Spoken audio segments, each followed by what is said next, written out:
जैसा कि आप लोग जानते हैं कि पाकिस्तान की इकोनॉमी इस वक्त बहुत क्रिटिकल फेज से गुजर रही है और हर अगले दिन लोगों की मुश्किलात कम होने की बजाय बढ़ती जा रही हैं। खसूसी तौर पर मौजूदा हुकूमत जिस वक्त इसाक डार को लंदन से वापस पाकिस्तान लाए तो उस वक्त लोगों को उम्मीद थी कि इसाक डार डॉलर को लगाम देने में कामयाब हो जाएंगे, लेकिन वो उसमें बुरी तरह नाकाम रहे। लोग एक्सपेक्ट कर रहे थे कि वो कीमतों को कंट्रोल करके लोगों को रिलीफ देंगे, लेकिन वो रिलीफ देने में भी नाकाम रहे। यहाँ तक कि लोग पुरुम्मीद थे कि वो जो इन्वेस्टर्स है उसका कॉन्फिडेंस बहाल करके इकोनॉमी को सरवाइव कर पाएंगे या जो रोजगार है उसमें इजाफा करेंगे, लेकिन उसमें किसी हद तक वो कामयाब नहीं हो पाए, जिससे जो इकोनॉमिक सिचुएशन है वो हर अगले दिन वर्स्ट होती जा रही है। और लोग इस चीज पर सोचने पर मजबूर हो चुके हैं कि क्या आने वाले दिनों में पाकिस्तान की इकोनॉमी डिफॉल्ट कर जाएगी और क्या पाकिस्तान के हालात भी श्रीलंका जैसे होंगे, या हम उनसे या उस उतने वर्स्ट हालात होने से पहले अपने को काबू करने में कामयाब हो पाएंगे। और उसी सिलसिले में आज के सेशन में सिर्फ आज आपके साथ ये डिस्कस करूंगा कि कल पाकिस्तान के सेंट्रल बैंक ने फॉरेन एक्सचेंज रिजर्व का डेटा रिलीज किया है जो बहुत क्रिटिकल है, जिसमें बहुत सारे ऐसे सवालों के जवाब उन्होंने दे दिए हैं जो आने वाले दिनों में पाकिस्तान की इकोनॉमिक सिचुएशन या पाकिस्तान के लोगों की जो मुश्किलात हैं उनको डिटरमिन करने के लिए बहुत अहम है। और आज के सेशन में मैं आपके साथ सिर्फ ये डिस्कस करूंगा कि जो स्टेट बैंक के पास फॉरेन एक्सचेंज रिजर्व्स होते हैं इनका मकसद क्या होता है, इस वक्त पाकिस्तान की क्या सिचुएशन है और इससे आने वाले दिनों में पाकिस्तान की इकोनॉमी पर कौन कौन से इंपैक्ट पड़ेंगे, उन पर हम बात करेंगे। जैसा कि मैंने बताया कि फॉरेन एक्सचेंज रिजर्व का डेटा जो सेंट्रल बैंक ने 29 दिसंबर को रिलीज किया है उसके मुताबिक इस वक्त पाकिस्तान में फॉरेन एक्सचेंज रिजर्व सिर्फ 5.8 बिलियन डॉलर रह चुके हैं। मतलब 5.5 अरब डॉलर सिर्फ हमारे पास रिजर्व की सूरत में पड़े हुए हैं, जो पिछले एक साल के साथ अगर कंपेयर किए जाए तो दिसंबर 2021 में पाकिस्तान के जो रिजर्व थे वो 17.6 बिलियन डॉलर थे। तो एक साल के अंदर अंदर 17.6 बिलियन डॉलर से कम होकर सिर्फ 5.8 बिलियन डॉलर रह गए, और ये पाकिस्तान की तारीख में पिछले 8 साल में कम तरीन सतह पर है। सेंट्रल बैंक ऑफ पाकिस्तान के डेटे के मुताबिक ये जो रिजर्व्स हैं ये जो इतने कम हैं, इससे आने वाले दिनों में पाकिस्तान की इकोनॉमी पर क्या असरात मुरतब होंगे,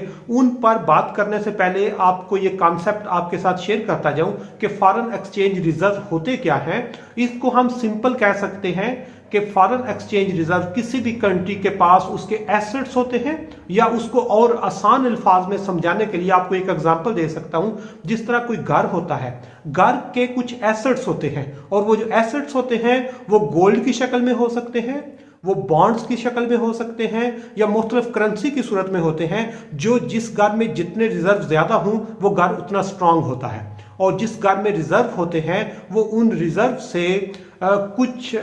हेल्थ केयर जो है वो उनको प्रोवाइड की जा सकती है, वो मेडिसिन ले सकते हैं, वो एजुकेशन पर उन रिजर्व को खर्च कर सकते हैं, वो किसी टाइप की इन्वेस्टमेंट कर सकते हैं, वो घर के लिए रेनोवेशन कर सकते हैं, घर के लिए नई चीजें खरीद सकते हैं। मतलब वो सारा उस घर की जो स्टेबिलिटी है या उस घर के जो रनिंग के एक्सपेंसेस हैं वो इजीली उनसे पूरा किया जा सकता है। इसी तरह जो सेंट्रल बैंक के पास रिजर्व होते हैं वो उस मुल्क की स्टेबिलिटी के लिए, उस मुल्क के कॉन्फिडेंस के लिए, या उसकी इकोनॉमी को बेहतरी की तरफ लेके जाने के लिए जरूरी होते हैं। और अगर पाकिस्तान में देखा जाए तो जो हमारे रिजर्व्स हैं, सबसे पहला जो मकसद होता है वो करेंसी की वैल्यू को सस्टेन करना होता है। और अगर आपके पास रिजर्व कम हो तो आपकी करेंसी कभी भी स्टेबल नहीं होगी। और पाकिस्तान में जिस तरह बताया कि सिर्फ 5.8 बिलियन डॉलर रह गए हैं, तो उससे पाकिस्तान की करेंसी हर अगले दिन कमजोर हो रही है और डॉलर मजबूत होता जा रहा है। इन रिजर्व का दूसरा जो सबसे बड़ा मकसद या सबसे बड़ा इस्तेमाल होता है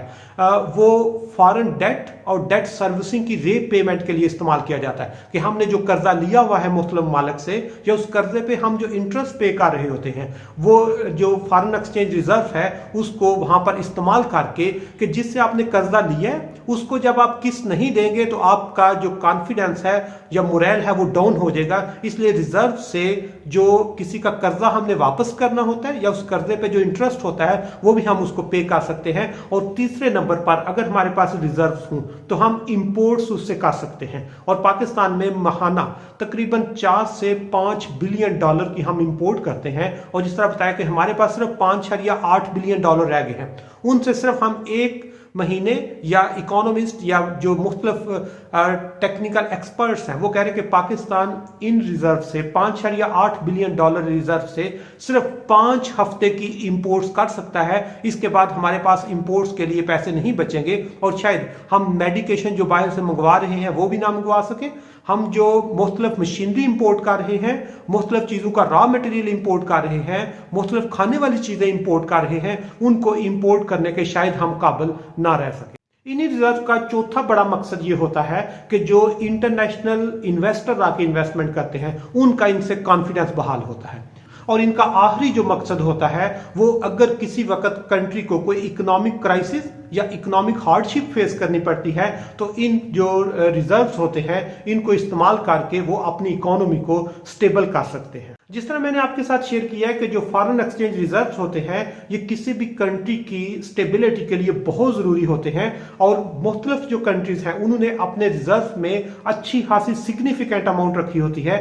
ताकि मुश्किल वक्त में उसको हम इस्तेमाल कर सकें। जिस तरह अगर हम चाइना को देखें तो उसके पास 3000 बिलियन डॉलर से ज्यादा रिजर्व पड़े हुए हैं, जो दुनिया का सबसे बड़ा रिजर्व चाइना के पास है। इसी तरह अगर हम जापान को देखें तो उसके पास तकरीबन 1400 बिलियन डॉलर के नजदीक रिजर्व हैं। अगर हम स्विट्जरलैंड को देखें वो भी तकरीबन 1000 बिलियन डॉलर से ज्यादा उनके पास रिजर्व हैं। यहां तक कि अगर हम इंडिया को देखते हैं तो इंडिया के पास भी 590 बिलियन डॉलर जो है रिजर्व उनके पास पड़े हुए हैं और पाकिस्तान के पास सिर्फ 5.8 बिलियन डॉलर है। यहां तक कि पाकिस्तान के हमसाए बांग्लादेश जो पाकिस्तान जैसी सिचुएशन में था उसके पास भी रिजर्व पाकिस्तान से 6 गुना ज्यादा है। तो इसलिए पाकिस्तान की जो सिचुएशन है वो बहुत क्रिटिकल होती जा रही है। जिस तरह मैंने बताया है कि सेंट्रल बैंक ऑफ पाकिस्तान के डेटे के मुताबिक पाकिस्तान में सिर्फ 5.8 बिलियन डॉलर के रिजर्व पड़े हुए हैं। और आपको बताया कि रिजर्व किसी कंट्री की स्टेबिलिटी को शो करते हैं, उसके